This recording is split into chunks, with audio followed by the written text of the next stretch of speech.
கோவை மாவட்டம் பேரூர் பகுதியில் மல்லரிய பேராசான் என்றழைக்கப்படும் டாக்டர் குருசாமி சித்தரின் 2ஆம் ஆண்டு புகழஞ்சலி நிகழ்ச்சி நடைபெற்றது.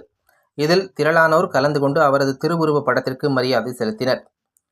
கோவையில் பிறந்து வளர்ந்த தமிழ் அறிஞர்களில் ஒருவர் குருசாமி சித்தர். தேவநேய பாவாணரை குருவாக கொண்ட இவர் சேர, சோழ, பாண்டியர்களின் வரலாறு, நீர் மேலாண்மை, சங்க இலக்கியம் மற்றும் மருத பாடல்கள் குறித்து பல்வேறு ஆராய்ச்சி நூல்களை எழுதியுள்ளார்.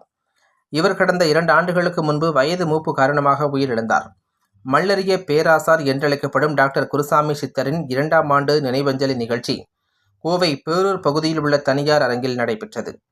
இந்த நிகழ்ச்சிக்கு இந்திரன் இதழ் ஆசிரியர் உலகநாதன் தலைமை தாங்கினார். ராஜ தேவேந்திர சுவாமிகள் இந்திராஞ்சலி செலுத்தினார்.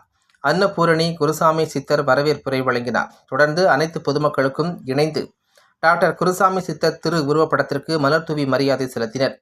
தொடர்ந்து குருசாமி சித்தர் குறித்து விழிப்புணர்வை ஏற்படுத்தி அவரது நினைவுகளை எடுத்துக் கூறினர்.